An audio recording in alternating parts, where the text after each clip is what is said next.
Jy kyk en luister na die Groot Ontbyt en ons gesels vanoggend met die veteraan-joernalis, stigter en redakteur van die oorspronklike Vryeweekblad in 1988, dan ook skrywer van talle boeke oor die Suid-Afrikaanse geskiedenis en politiek, Max de Preez, oor die terugkeer van die Vryeweekblad en hy sluit nou by ons aan via Skype. So goeiemôre Max en hartlik welkom. Goeiemôre, baie dankie. Goed Max, jy het nou groot geword in Kroonstad in die Vrystaat. Het jy gedink dat jy so 'n lang loopbaan met betrekking tot nuus en aktualiteit sou hê? 'n Lang loopbaan, jy laat my voel soos die ou wat uit die kus wakker gemaak is laas week. Ja, ek het nou maar my hele lewe lank wou ek 'n joernalis wees van kleins af. So mens dink nie dan weet hoe lank gaan jou lewe wees nie. Vir my is dit net op die oomblik, ek wonder hoe tree mense af? Wat beteken die konsep van aftree? Beteken jy werk en op 'n dag kom jy en sê maar nou werk ek nie meer nie, nou gaan ek by die huis sit.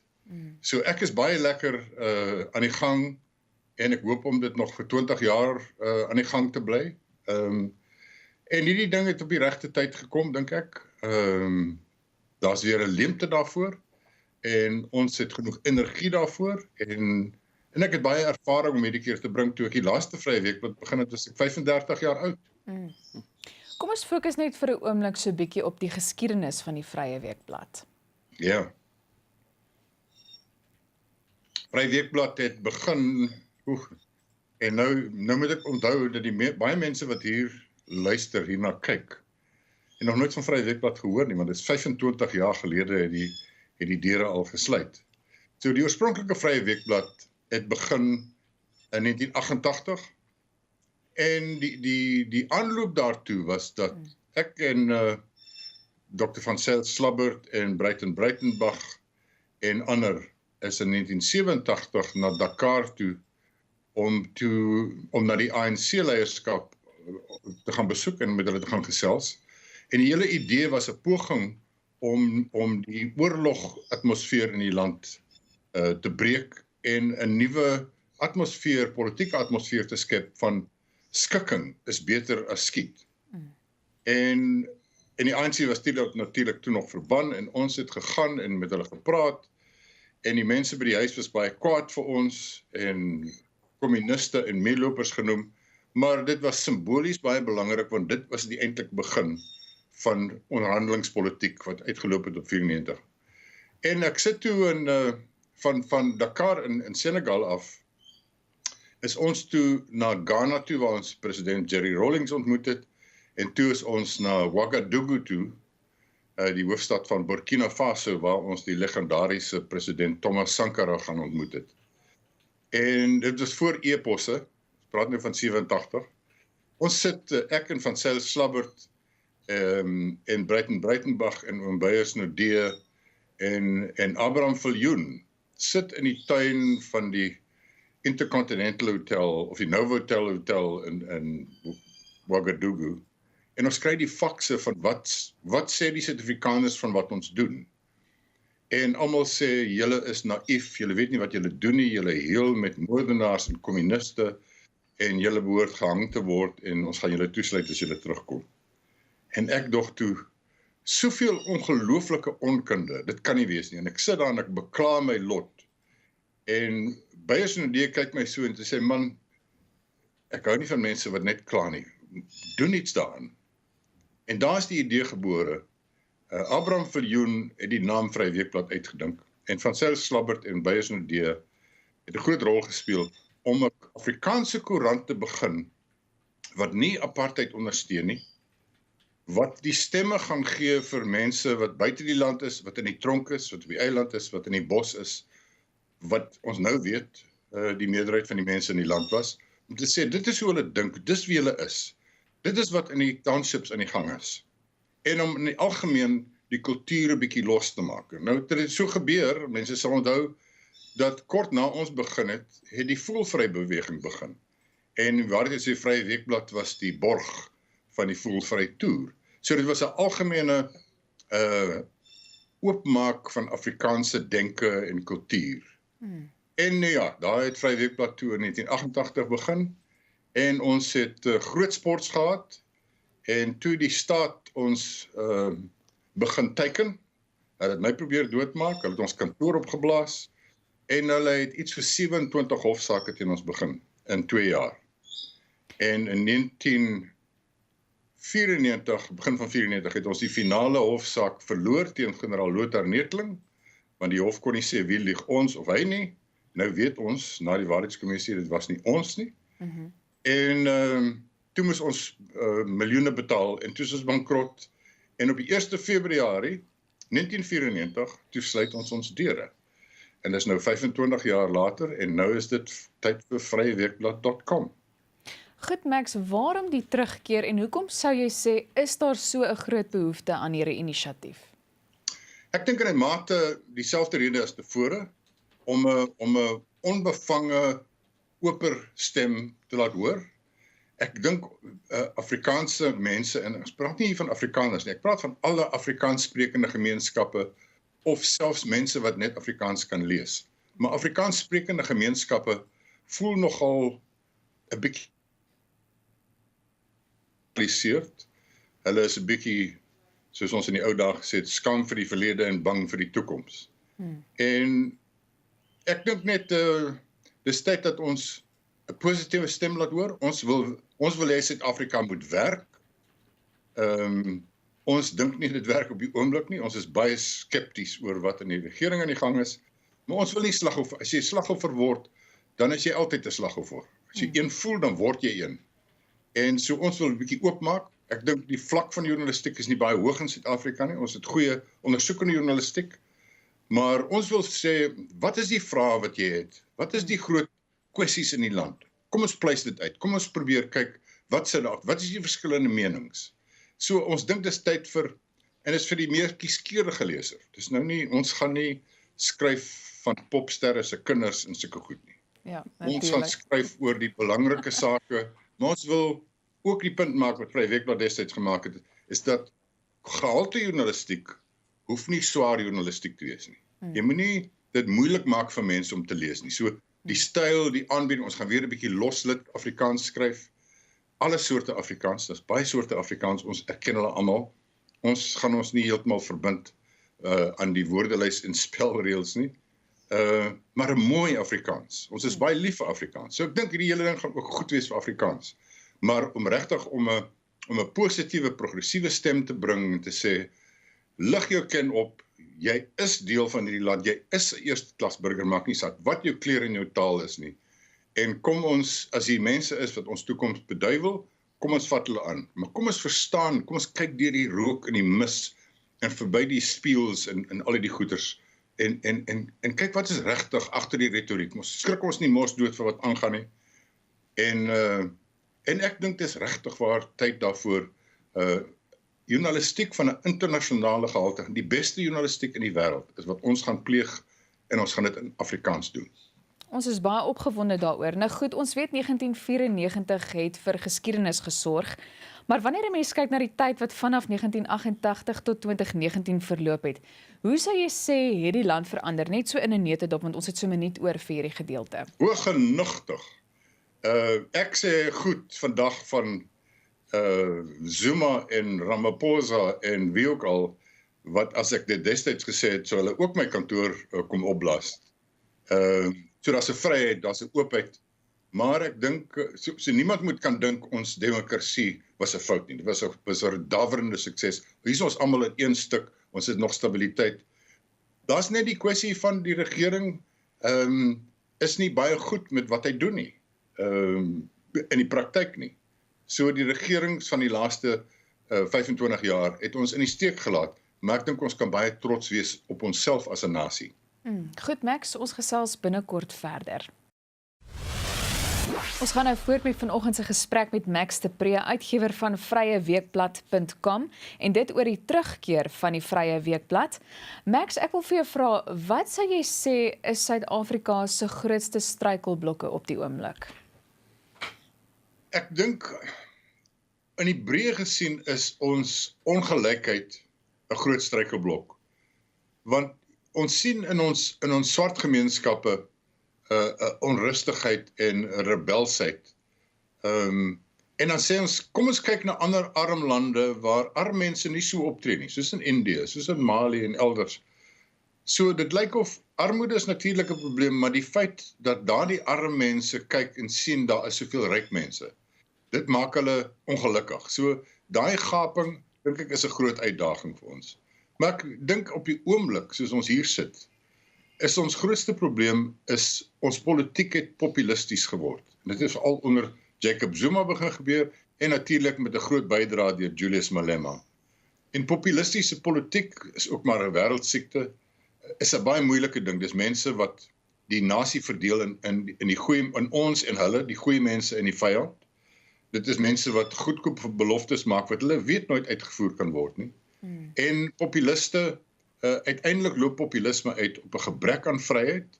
Dit loop uit baie keer op 'n einde aan die vrye markstelsel. En dit is vir my 'n groot uitdaging. En die antwoord op populisme, wat natuurlik ook deur sosiale media aangewakker word. Die antwoord op populisme is lig die mense beter in, gee vir hulle meer feite. En dis wat ek dink die media moet begin doen. Sê, moenie alles wat jy op sosiale media glo nie. Hier is ons is 'n geloofwaardige medium. Ons het die inligting nagevors. Hier is ons bronne. As jy nie saamstem nie, dan mag jy sê jy stem nie saam nie. Of as jy dink ons is verkeerd, vat ons ergens na die ombudsman toe of skryf ons 'n brief. Sosiale media kan jy nie dit doen nie. So ons moet begin om mense meer inligting te gee, meer insig te gee. Kyk byvoorbeeld na die EFF se verkiesingsmanifest. Ek meen dit is 'n fantastiese sprookieverhaal. Dis net totaal ongelooflik wat hulle kan beloof. En daar's 'n klomp mense, seker meer as 1 miljoen mense, wat sê ja, dis wat ons wil hê. Ons wil al die grond hê, ons wil al die besighede hê, ons wil sosiale toelaas sommer vertiendubbel. Dit is wat populisme doen. So dit is een van die groot gevare in ons land op die oomblik. En dan is daar natuurlik goed soos ons land is te gewelddadig. Die misdaad is hopeloos te hoog. Ja. Maar jy weet, kom ons sê op dieselfde tyd, ons is 'n oop gemeenskap soos min ander in die wêreld.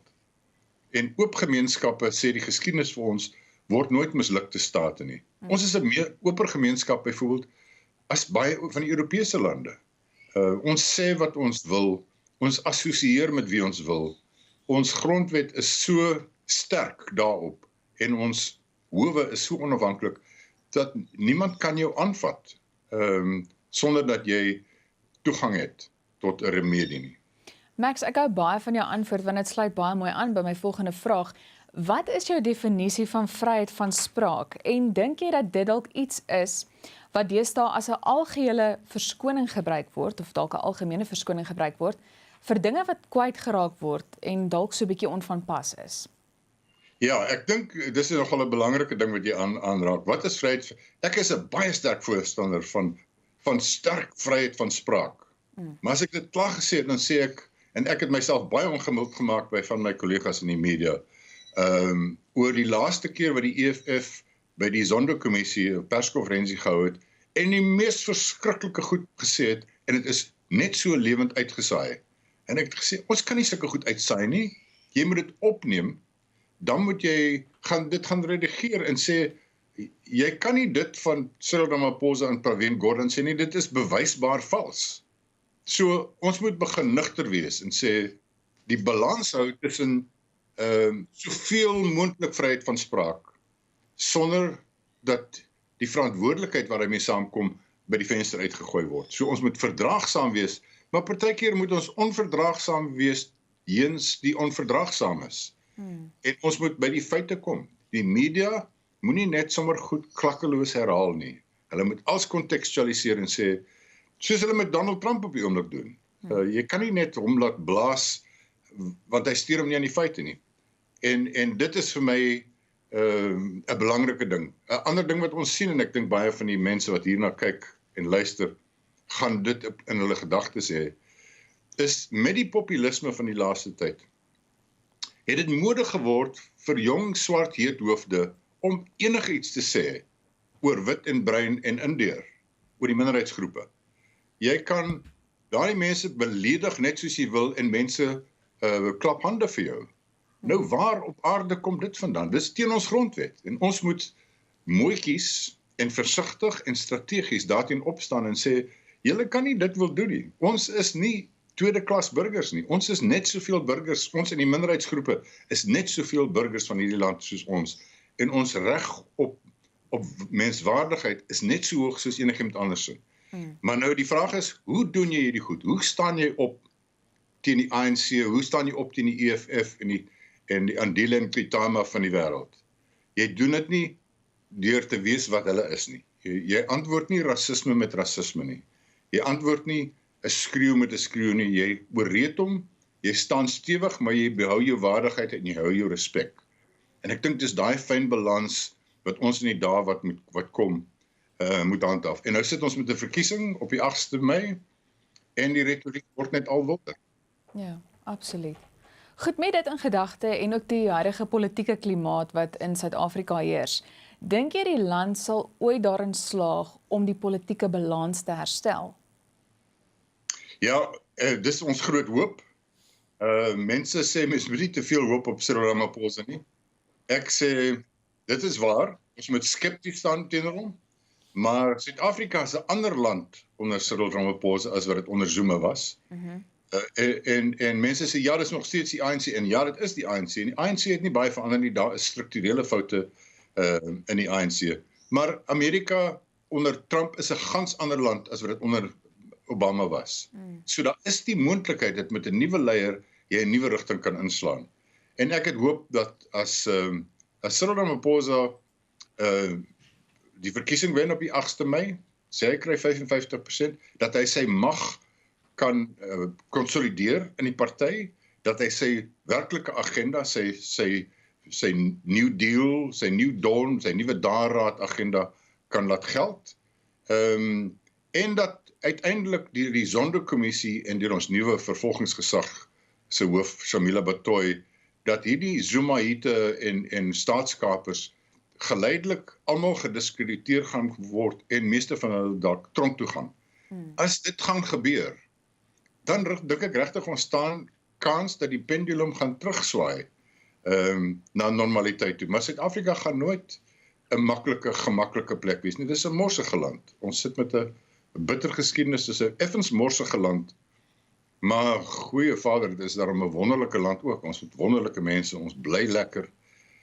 Ons is baie keer 'n bietjie skrikkerig vir ons persoonlike veiligheid en so aan. En mense skreeu en vloek op ons. Maar waar in die wêreld is dit net hemel. So ons iemand sê die ander dag vir my uit Australië uit, sê vir die mense, as hulle dink die gras aan die ander kant van die draad is groener, is omdat dit astroturf is, dis valkgras. En ek dink dis waar ons moet begin waardeer wat ons het, en ons moet beter begin beklei vir die soort van orde wat ons wil sien in hierdie land. En ons moet ophou vyande maak, ons moet die mense wat tereggewys moet word, moet ons skerp teregwys. Maar ons moet ook vriende maak. En ons moet vriende maak vir Afrikaans. Jy weet, Vryeweekblad gaan 'n alleen Afrikaanse publikasie wees. Dit is vir my baie lekker om te sê, hierdie journalistiek, en mense dink nou ek praat ligtelik, hulle moet kyk van die 5de April af. Vryeweekblad.com se journalistiek gaan op die vlak wees van enige publikasie, van die toppublikasies in die ganse wêreld, in Afrikaans. Dit is een ding wat ons vir ons mekaar moet sê is, die feit dat ons Afrikaans is, beteken nie ons hoef met minder tevrede te wees nie. Goed Max, ek wil net vinnig sê, want die tyd het ons ingehaal, maar ons is baie opgewonde. Ek sien name soos Jacques Pau, Annelise Burgess en Adrie Kotse wat betrokke is by hierdie inisiatief nou weer net terugkeer. Net vinnig, want ons het letterlik tyd vir 'n datum, maar wanneer kan ons die eerste uitgawe verwag? Op die 5de April, dis oor 4 weke, en mense kan solank gaan lees by www.vryeweekblad.com en registreer, sodat ons stuur solank al vir hulle nuus aan op hulle e-posse. So asseblief registreer en welkom by ons. Goed, dit was Max de Preez, uitgewer van Vryeweekblad.com.